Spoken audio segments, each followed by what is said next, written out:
কারবারটা দেখছেন নাকি ভাই? কি দেখাইছে ডক্টর ইউনূস? ও মাই গড, ইতিহাস বদলাই দিছে। ইতিহাসে এই ধরনের ঘটনা হয় নাই আজ পর্যন্ত। ভাই আপনারা যারা বাংলাদেশে আছেন তারা হয়তো পৃথিবীর অনেক কিছু সম্পর্কে জ্ঞান রাখেন না, অনেকেই রাখেন। এই যে একটা ঘটনা ঘটাই দিল ডক্টর ইউনূস গতকালকে, মানে বাংলাদেশের গতকালকে, এই ঘটনা বেসিক্যালি বিশ্বে কোথাও ঘটে নাই। অনেকে বলে আরবে ঘটে নাই, অনেকে বলে ইউরোপে ঘটে নাই, অনেকে বলে আমেরিকায় ঘটে না, অনেকে বলে কানাডায় ঘটে না, অস্ট্রেলিয়াতে ঘটে না। আমি বলি পৃথিবীর কোথাও এই ঘটনা ঘটে নাই। ঘটনাটা কি? আমরা যারা প্রবাসী আজকে বুকটা ফুলা যেতেছে এবং আমরা এখন প্রত্যাশা করতেই পারি ডক্টর ইউনূস প্রবাসীদের জন্য আছে। উনি বলছিলেন উনি আসেন এবং উনি প্রমাণ করে দিলেন উনি আসেন। ভাই দেখেন ঘটনাটা কি? ঘটনাটা হইল, যখন বৈষম্য বিরোধী আন্দোলন হচ্ছিল তখন 19 তারিখের দিকে একটা দল বাংলাদেশ এমবিসির সামনে, দুবাইয়ে বাংলাদেশ এমবিসির সামনে মিছিল, স্লোগান ফোগান করছিল। ওই সময় কিন্তু পৃথিবীর অনেক জায়গায় হয়েছে, আমাদের সুইডেনে হয়েছে, আমেরিকাতে হয়েছে, স্পেনে হয়েছে, ইটালিতে হয়েছে, সব জায়গায় হয়েছে। কোথাও 18 তারিখ, কোথাও 19 তারিখ, কোথাও 22 তারিখ, কোথাও 27 তারিখ। তো অন্যান্য দেশে তো মনে করেন এই যে আমাদের সুইডেনে যদি এই ধরনের মিছিল করতে হয় তাহলে আপনাকে আগে থেকে পুলিশের কাছ থেকে পারমিশন নিতে হবে। আপনি একটা নির্দিষ্ট জায়গা আছে, ওইখানে যে আপনি প্ল্যাকার্ড দিয়ে স্লোগান টোগান দিতে পারেন, বক্তৃতা করতে পারেন। কিন্তু আরবের কি নিয়মই যায় না? আরবের মধ্যে এই নিয়ম আছে, ওর মধ্যে পুলিশের কাছ থেকে পারমিশন নেয় নাই। তখন তো মানুষ ক্রেজি হয়ে গেছিল, সমস্ত প্রবাসীরা তাদের রেমিটেন্স বন্ধ করে দিছে। দেশের এই অবস্থা, তখন একটা মিছিল, একটা গণবিস্ফোরণ এমবেসির সামনে ঘটছিল এবং 57 জনকে সেখান থেকে অ্যারেস্ট করছিল। এর মধ্যে 2 জনের যাবজ্জীবন কারাদণ্ড দিছে, বিচার হয়ে গেছে কিন্তু অলরেডি।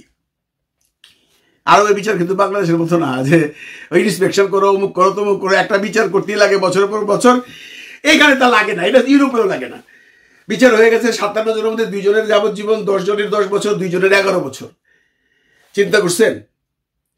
আর কাউ টেম্পোরারি। এই মানুষগুলোর কথা একবার চিন্তা করেন, দুবাইয়ে গেছে কাজ বাজ করে ফ্যামিলি চালাইবো, তাদের যদি এই অবস্থা হয় তাদের ফ্যামিলির কি অবস্থা, এই 57টা ফ্যামিলির কি অবস্থা ছিল। কিন্তু ডক্টর ইউনূস যখন ক্ষমতায় আসছে তখনই বলছিল আমি সেই 57 জনের জন্য ব্যবস্থা করব। আমরা ট্রাস্ট করি নেবে, সত্যি কথা কিছু বিশ্বাস করেন। আরবে আটকাইছে ইউনূস কোথাকার কে, যে ওনার কথা যেহেতু বিচারই হয়ে গেছে ওনারা ছেড়ে দিব, পাত্তাও দেই নাই। আমরা চিল্লাইছি, আমি একটা ব্লগেও বলছি কিছু একটা করেন, কিছু একটা করেন, সরকার কোনো কথা কয় নাই। কি মাল রে ভাই ইউনূস সাহেব, চুপচাপ রয়েছে। হঠাৎ করে এই 19 তারিখে বা 20 তারিখে বা 22 তারিখে, ডেটটা অ্যাকচুয়ালি এক একজনের কথা বলতেছে কিন্তু ডেটটা সত্য। আমাদের এই দুবাইয়ের যে প্রেসিডেন্ট নাহিয়ান সাহেব, উনি ইউনূস সাহেবকে ফোন করে তার সহমত প্রকাশ করছে যে আমি তোমাদের সাথে আছি, মানে এই সরকারকে তারা অ্যাকসেপ্ট করছে। যে কোনো ধরনের সাহায্য সহযোগিতা চাও, ইউনাইটেড আরব আমিরাত তোমার সাথে আছে।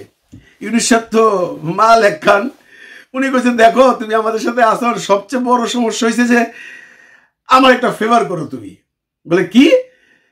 বলে তুমি জানো আমাদের 57 জন আমার বাংলাদেশি, ওদেরকে ওইখানে আটকায় রাখছে, মানে ওরা এই বৈষম্য বিরোধী আন্দোলনের সময় আন্দোলন করছিল দুবাইয়ের, মানে আমিরাতের নিয়ম অনুযায়ী তাদেরকে সাজা দিয়ে দিছে, কারো যাবজ্জীবন, কারো 10 বছর, কারো টেম্পোরারি। তো তুমি যদি পারো, এই ছেলেগুলো অ্যাকচুয়ালি গরিব, অশিক্ষিত, মূর্খ, এরা এখানে লেবারের ধরনের কাজ করে, এরা কিছু বুঝে নাই, না বুঝে এরা রাস্তায় নামছে, যদি পারো আমাকে এই ফেভারটা করো। আমার এই 57টা ফ্যামিলি এভরিডে কান্নাকাটি করতেছে, আমার কাছে যোগাযোগ করতেছে, আমার হাতের মধ্যে নাই, একবার তোমার হাতেই আছে।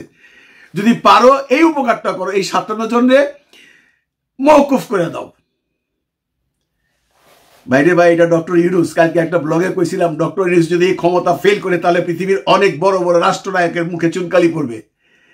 এই ইউনূসের কথায় সেই নাহিয়ান সাহেব আজকে, মানে গতকালকে, ওদেরকে ছেড়ে দেওয়ার হুকুম দিয়ে দিছে। চিন্তা করছেন ব্যাপারটা? সাজা হয়ে গেছে। এটা যদি বাংলাদেশেও হইতো বা এইটা যদি আমাদের সুইডেনেও হইতো, ওই রাজা যদি বলতো বা প্রাইম মিনিস্টার যদি বলতো, তারও একটা প্রসিডিওর ছিল, যেহেতু সাজা হয়ে গেছে। কিন্তু এইখানে মাত্র 5 দিনের মধ্যেই ইউনূস সাহেবের কারিশমা, এমন কারিশমা ইউনূস সাহেব দেখাইলো, 5 দিনের মধ্যে গতকালকে তাদের মুক্তি হয়ে গেল। এই খুশি আমরা এই প্রবাসীরা কোথায় রাখুন বলেন, কোথায় রাখুন? আমার এই 57 ভাই মুক্তি মানে আমি মুক্তি পাইলাম। আর আমরা একটা জিনিস ভরসা করতে পারলাম যে আমরা যদি কোনো বড় ধরনের বিপদে পড়ি তাহলে আমাদের ত্রাণকর্তা ডক্টর ইউনূস আছেন, উনি ওনার কারিশমা দিয়া আমাদেরকে বাঁচাই দেবে। তাই বলে আমরা ক্রাইম টাইম করেন না, ভাইপের নামে যা ইচ্ছা তাই করুন, আমরা বাঁচাই দেবো। No no no no no, একটা অন্যরকম ব্যাপার ছিল। আপনারা জানেন ওই সময় অনেক দেশে হয়েছে, আপনারাও করছেন। এই যে 57 জনের পরিবারের দোয়া, এটা কে পাবে? এটা পাবে ইউনূস সাহেব। ওরে আর সরাইতে পারবেন আপনারা? প্রবাসীদের কাছ থেকে ওর মুখ ফিরিয়ে নিতে পারবেন? ও যা বলবে প্রবাসী তো তাই করবে এখন থেকে। কারণ এই প্রবাসী ভাইরা আমারই এক ভাই, যেহেতু আমি একজন প্রবাসী। তো এনিওয়ে তাদেরকে ছেড়ে দেওয়ার হুকুম হয়েছে, তারা চলে আসবে, তারা কিন্তু আর থাকতে পারবে না। এখানে একটা কথা বলে রাখি, যেহেতু তারা আইন লঙ্ঘন করছে, তারা ওই দুবাই আর কাজ করতে পারবে না, তাদের they have to come back to Bangladesh. ভাই আসুক, বাপের ছেলে বাপের কুলে তো আসছে, মায়ের ছেলে মায়ের কুলে তো ফেরত আসলো, তাই না? কাজ তো সে জীবনে বাইচে থাকলে দুবাইয়ের থেকে বাদ দিয়ে অন্য জায়গায় যেতে পারবে, বাইচে না থাকলে জেলে পয়সা বলে এই পরিবারটার কি হইতে একবার ভাবেন তো। এই 57টা পরিবার, এই 57 জন ছেলের উপরে ডিপেন্ডেন্ট, এটা তো অস্বীকার করার কোনো উপায় নাই। যে কোনো সরকার থাকলেই একটা লং প্রসিডিউরে চলে যেত, সেটা যে কোনো গভর্নমেন্ট, গত গভর্নমেন্ট, তার আগের গভর্নমেন্ট, চিঠি লেখো, পত্র লেখো, পাঠাও, ওনারা প্রসিডিউর করতো। বাট ইউনূস, ডক্টর ইউনূস একটা টেলিফোনের উপরে কাজ সেরে দিছে।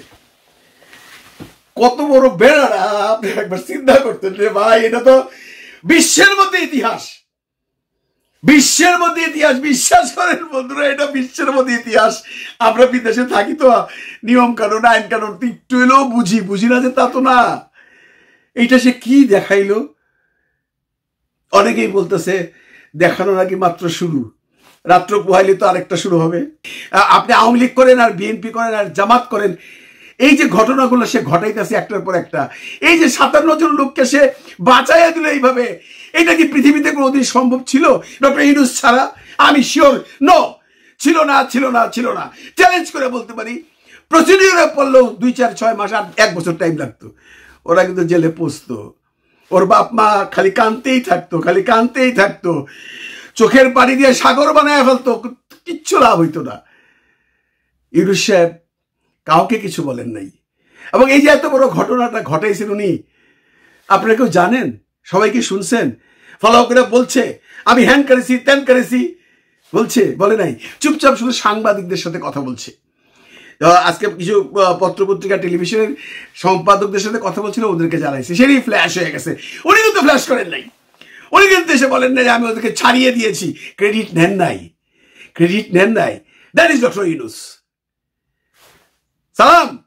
এমন মানুষ আমরা চাই বাংলাদেশে, যেন সোনার বাংলাই হয় এটা।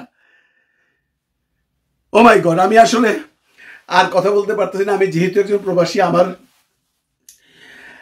উপলব্ধি, আমার আত্ম উপলব্ধি, আমার খুশি, আমার আনন্দ আপনারা যারা দেখছেন তাদের চেয়ে কম নয়। যে ফ্যামিলিটা আজকে তাদের সন্তানদের ফেরত পাচ্ছে, তারা জানে তারা কি পাচ্ছে। ডক্টর ইউনূস ফিল করছেন, আপনাকে অনেক ধন্যবাদ। আমরা ছোট মানুষ, আমরা এমনই একটা রাষ্ট্র চেয়েছিলাম, এমনই একজন মানুষ চেয়েছিলাম যে আমাদের এই 18 কোটি মানুষের ত্রাণ করতে হবে। আপনি বেঁচে থাকুন অনেকদিন, দীর্ঘজীবী হন, আপনি আমাদের দেশটাকে সাজিয়ে দিয়ে যান প্লিজ। ভালো থাকবেন সবাই, ভালো রাখবেন সবাইকে। খুদা হাফেজ।